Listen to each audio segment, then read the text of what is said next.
মিরপুর টেস্টের সবশেষ খবর জানাতে হোম অফ ক্রিকেট থেকে আমাদের সাথে সরাসরি যুক্ত হচ্ছেন সহকর্মী আরিফুল ইসলাম।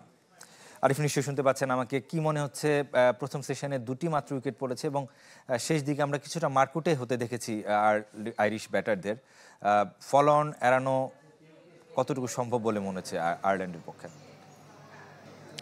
দেখুন, ফলো অন এড়ানো সম্ভব, আবার বাংলাদেশও পারে তাদেরকে এর আগে আউট করে দিতে। আরও হচ্ছে 7 রানের বেশি করতে হবে আইরিশদের। সেক্ষেত্রে কিছুটা তো চ্যালেঞ্জিং বটেই। বাংলাদেশের যে স্পিনাররা, তাদেরকে দেখা যাচ্ছে যে এই ম্যাচে আইরিশদের উপর যে প্রভাব সেটা তারা করতে পারছে, নিয়ন্ত্রণে রাখতে পারছে। যদিও দু ব্যাটার যেভাবে সকালটা শুরু করেছিলেন, মনে হচ্ছিল যে এই উইকেটে রান করা কঠিন না। এবং আমরা দেখেছি গতকাল রাতেও বিসিবি কর্তাদের মধ্যে কেউ কেউ স্ট্যাটাসও দিয়েছেন যে এবারের মিরপুর টেস্টের যে উইকেট সেটা নিয়ে, যে এবারে ঢাকা টেস্টের উইকেটটা অন্যবারের তুলনায় বেশ ভালো এবং ব্যাটারদের জন্য কিন্তু সহায়তা রয়েছে এবং বাউন্স হচ্ছে।